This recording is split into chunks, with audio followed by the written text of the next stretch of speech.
والإسلام ديني ومحمدا رسول الله ويقيني.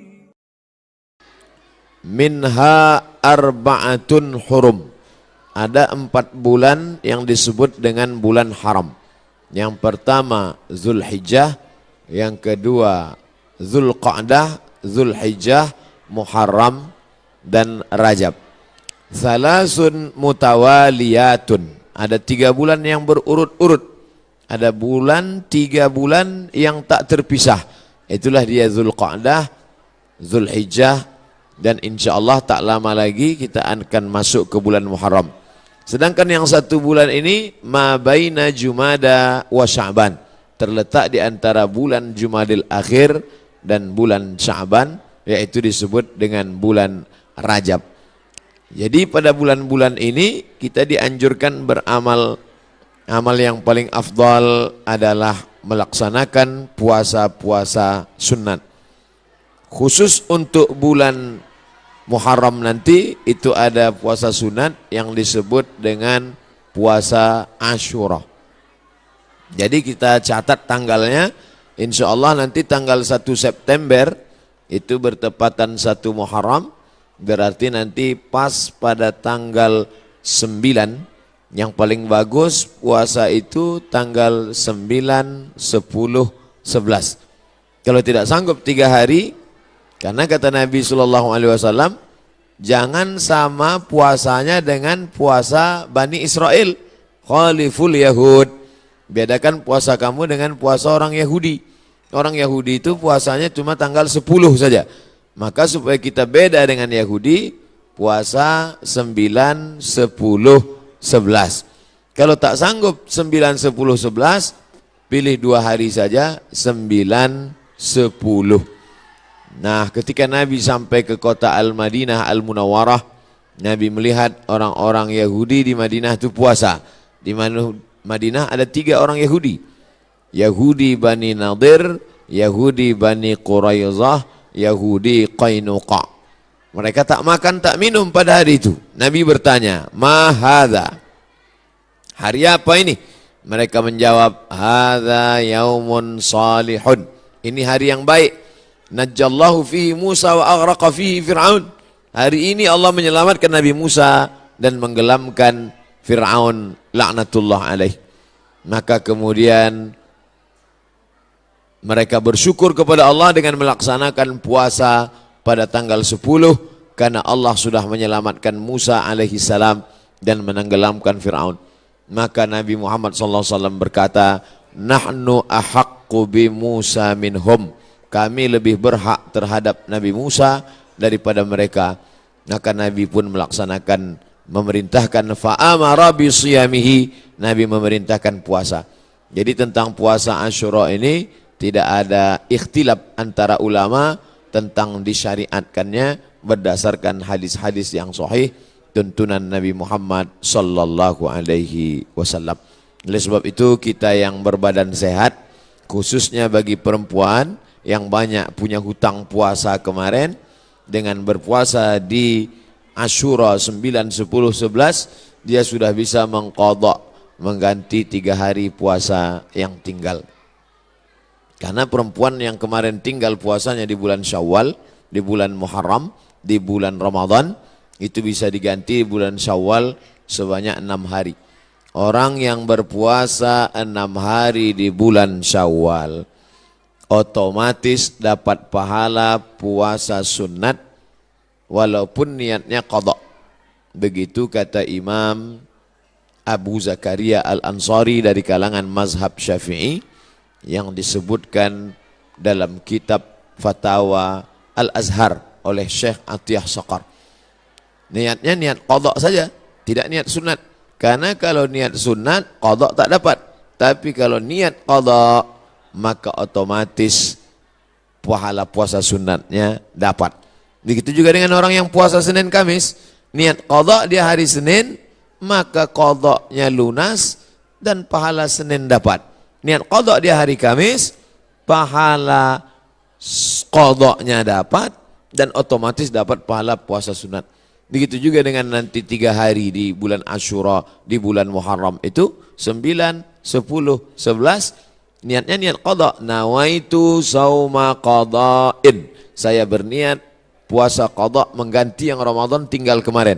Apakah karena haid, maaf cakap, atau karena menyusukan anak, atau karena mengandung anak, atau karena baru melahirkan karena nifas, maka mesti diganti. Cara yang paling efektif adalah sekali dayung 2-3 pulau terlampaui. Walaupun ini masalah perempuan, tapi laki-laki mesti tahu, karena semua laki-laki punya istri, punya anak perempuan, punya kakak perempuan, punya adik perempuan. Inilah perlunya fiqhul mar'ah, fikih perempuan. Dengan melaksanakan puasa, badan sehat. Karena ternyata makanan yang kita makan itu banyak bakteri racun di dalamnya. Kenapa padi kita bisa tumbuh tak ada dimakan wereng? Karena ternyata disemprot dengan pestisida. Kenapa buah apel yang kita makan itu tidak berulat?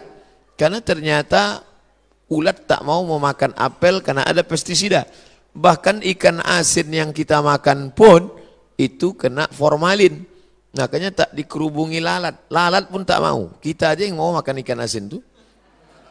Oleh sebab itu orang yang pandai ditengoknya mana ikan asin yang tak dikerubungi lalat tak dia beli. Walaupun nampaknya segar. Begitu juga dengan ikan. Dulu kita tahu ikan cuma di es saja.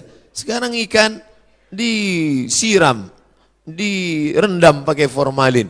Akhirnya kita memakan racun. Maka muncullah ada kanker darah, kanker tulang, kanker cancer kata orang barat. Tak ada obatnya sampai sekarang. Ternyata penyakit-penyakit ini bisa hilang dengan menerapkan namanya terapi fasting. Fasting artinya menahan makan. Orang barat tak tahu puasa. Mereka tetap makan buah, makan ringan, minum air putih. Tapi mereka tak makan dari pagi sampai siang sampai malam. Ternyata kalau kita tidak makan, maka badan kita memakan diri kita sendiri. Itulah racun-racun hilang di dalam badan. Kalau orang menerapkan terapi fasting tak makan ini selama 8 hari dalam sebulan. Subhanallah, Masya Allah.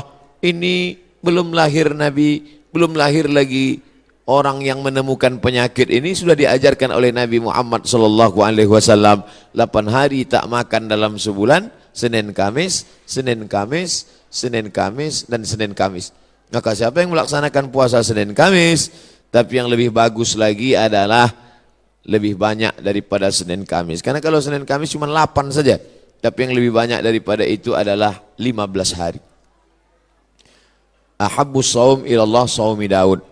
Puasa yang paling disukai Allah adalah puasa Nabi Daud alaihi salam. Yasumu yauman, puasa hari ini, makan besok. Puasa hari ini, makan besok. Adapun saya menyampaikan tentang puasa ini karena kebetulan kita di hari baik, bulan baik. Bukan berarti saya sedang puasa, tidak. Jadi jangan nanti ketika diajak makan, Ustadz tuh cuma pandai ceramah aja itu. Buktinya dia makan juga. Ini pun ceramah ini tak terlalu lama. Karena tadi saya dapat kabar cepat sikit, kepiting ini udah mau lari gitu. Bapak Ibu yang dimuliakan Allah Subhanahu wa Ta'ala. Oleh sebab itu nampaknya di masa akan datang tak bisa lagi kita ceramah dalam masjid, mesti dibuatkan pentas karena jamaah mengamuk-ngamuk. Ini kalau dipeturutkan betanggalan pintu-pintu masjid ini nanti lama-lama. Saya beberapa tablik akbar nih saya minta supaya di dalam masjid. Karena kalau di keramaian ini dibuat pentas, orang ramai, tak semuanya senang. Banyak juga yang takut nengok orang banyak.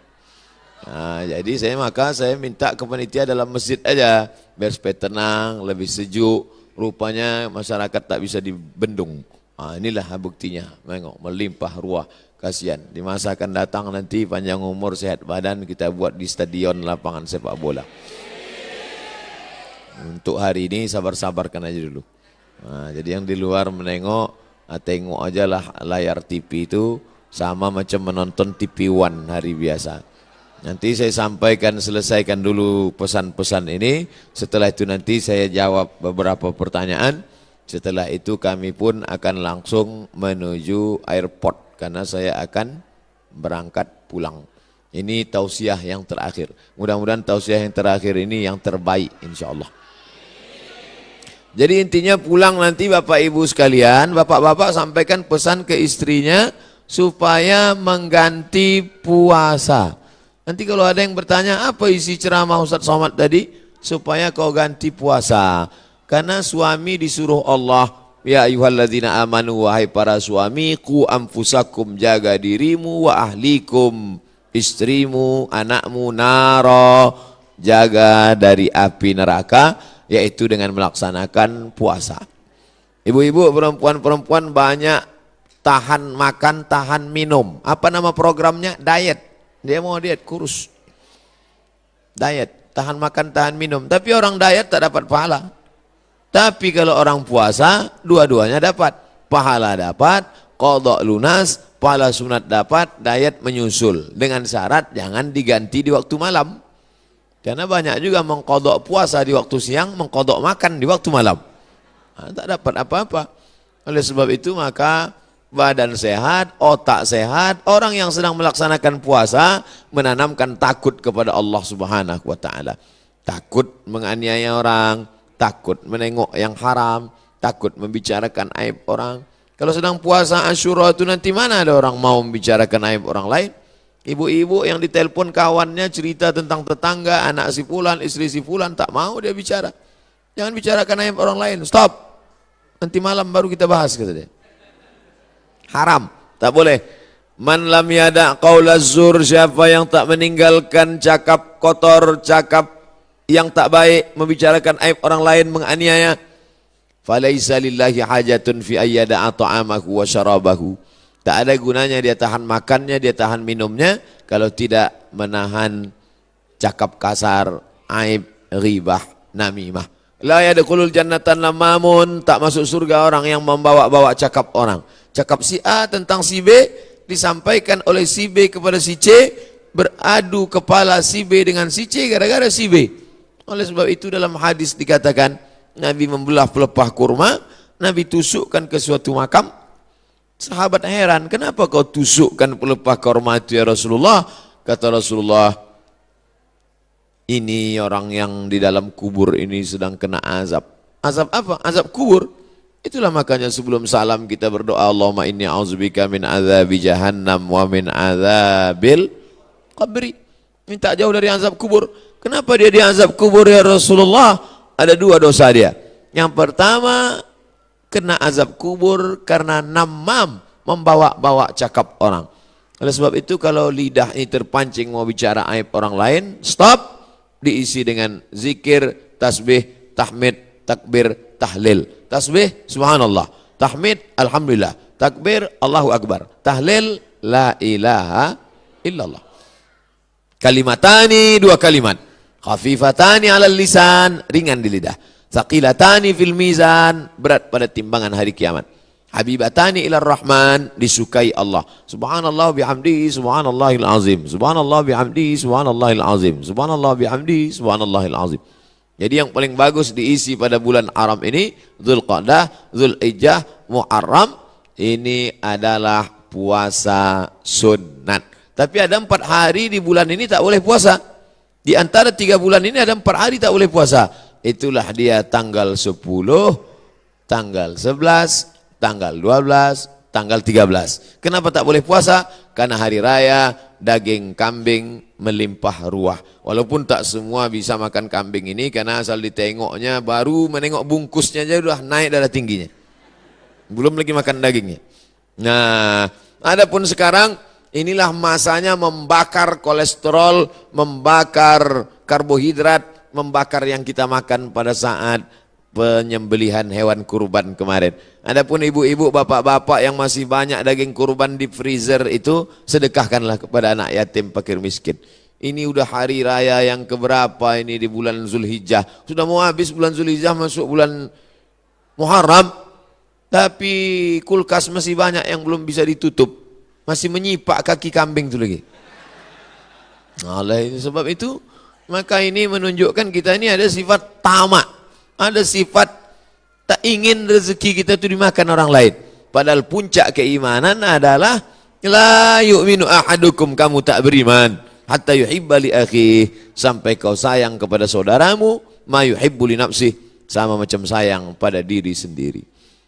Tak sampai hati kita, makanan itu hanya lewat di leher kita. Kalau enak rendang kambing, gulai, soto, capcay, sop itu di lidah kita, di leher kita, maka kita bagikan kepada yang lain. Makanya kata Nabi SAW, idza tabakhta fa aktsir ma'aha. Kalau kau masak, banyakkan kuahnya. Kita disuruh masak banyak kuah. Untuk apa? Bagi kepada tetangga. Jadi kalau daging tadi tinggal 2-3 potong, masaklah nanti sore, banyakkan kuahnya. Bagikan. Tapi jangan gara-gara ceramah nih, ibu tu hasil bersedekah, kuah aja sih. Apa maknanya? Sedangkan sikit saja dia bisa berbagi, apalagi banyak. Oleh sebab itu maka dalam Islam. Tapi masalah lapar ini tak bisa kita ceritakan. Lapar bukan teori. Tak bisa diceritakan lapar menurut bahasa, lapar menurut istilah, lapar menurut etimologi, lapar menurut terminologi. Lapar mesti dirasakan.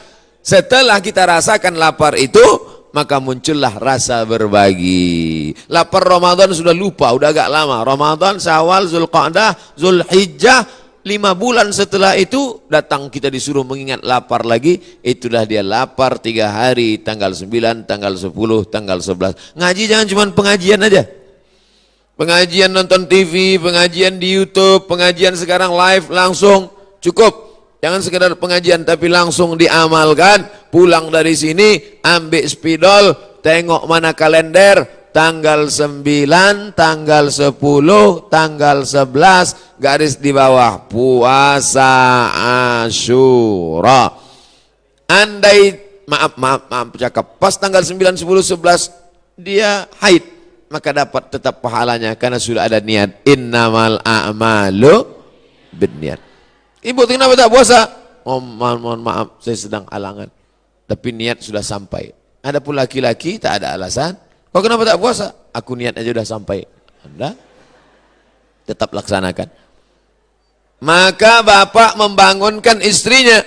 Rahimallahu mar'an, Allah merahmati laki-laki yang membangunkan ahli bait keluarganya supaya mengingatkan dia puasa besok. Bu, Omak si Pulan, besok puasa, ganti puasa qadha kau yang tinggal Ramadan kemarin. Begitulah beruntungnya kalau punya suami solehah, kalau punya suami soleh, istri solehah. Tapi kalau dapat laki Fir'aun,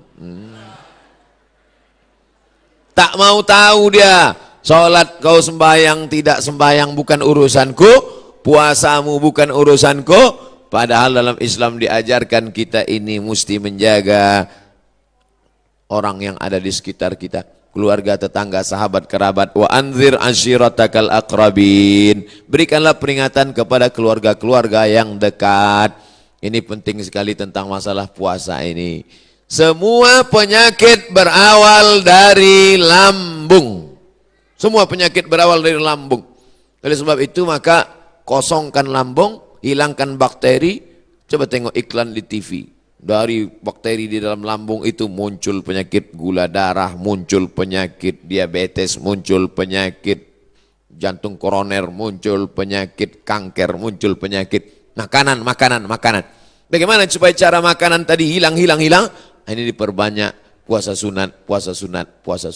Bagi yang sudah puasa sunat, alhamdulillah. Bagi yang mencoba, mudah-mudahan disampaikan Allah Subhanahu wa taala niatnya sampai akhir. Jangan takut nanti puasa sunat badan lemas, puasa sunat kecuali dia pekerja berat. Pekerja berat tidak dianjurkan puasa sunat karena dia mencari nafkah. Bapak-bapak dari tentara, kepolisian, dia berat tugas. Polisi lalu lintas. Kalau dia puasa tak sanggup. Jangan untuk menangkap, mengembus semprit itu tak sanggup. Sedangkan ini tugas negara. Tugas ini wajib. Sedangkan ini sunat. Jangan didahulukan yang sunat, meninggalkan yang wajib. Pegawai kantor camat disuruh duduk, pelayan masyarakat dari pagi sampai sore duduk. Tidur pula di musola. Orang mau ngurus KTP, akte kelahiran, perpanjangan segala macam. Mana pegawainya? Tidur di musola. Kenapa? Puasa sunat, makan haram. Karena dia digaji oleh negara, APBN, APBD untuk melayani masyarakat. Bekerja itu wajib, sedangkan puasa ini sunat. Ini kalau ada orang model begini, ini orangnya alim tapi jahil. Alim kok jahil? Semangat beribadahnya kuat, tapi tidak punya ilmu pengetahuan. La ilaha illallah. Tapi tengok pangkal ayatnya. Fa'lam annahu la ilaha illallah. Apa makna fa'lam? Berilmu. La ilaha illallah penting, tapi ada ilmu tentang la ilaha illallah. Siapa itu Allah? Awaluddin ma'rifatullah. Perkara pertama dalam agama ini adalah mengenal Allah. Wujud, qidam, baqa, mukhalafatul hawadis, qiyamuhu binafsi, wahdaniyah, qudrat, iradat, ilmun, ayat, sama, basar, kalam, kaji, sifat 20, mengenal Allah subhanahu wa ta'ala. Akidah pokok pangkal yang pertama. Setelah akidahnya kuat, barulah ibadah. Salat, puasa, zakat, haji, umrah, zikir, baca Quran. Tapi ada ibadah dalam hati. Salat nampak, Allahu Akbar. Haji, haji paling nampak. Setahun lagi mau haji, kendurinya dari sekarang. Sudah balik haji, pakai sorban, pakai jubah, ditulis pula di pangkal nama, haji. Kalau tak ditulis pakai spidol, tak mau datang undangan. Tapi ada ibadah dalam hati tak nampak. Apa dia? Ridha. Apa dia? Qanaah. Apa dia? Sabar. Mana nampak orang ridha? Ridha itu artinya menerima ketetapan Allah subhanahu wa ta'ala. Termasuklah ibu-ibu yang di luar ini semuanya adalah orang-orang yang ridha. Tak nampak Ustaz tu tak apa-apalah. Suaranya pun jadilah. Adapun tadi yang sempat unjuk rasa itu sekarang udah agak ridha sikit. Nanti setelah kita masuk ke dalam surga, ditanya oleh Allah, surga kalian sudah dapat, makanan kalian sudah dapat, sungai taman-taman mengalir sudah dapat, maza turidun, penghuni surga kalian mau apa? Penghuni surga menjawab, ridhaka. Ada satu yang kami belum dapat, ridha engkau ya Allah. Karena yang mendapatkan ridha Allah adalah orang-orang yang ridha di dunia, menerima ketetapan Allah subhanahu wa ta'ala. Nah, jadi yang di luar ini udah ketetapan Allah, terima aja lah nih. Gitu cara menenangkan orang yang di luar-luar nih.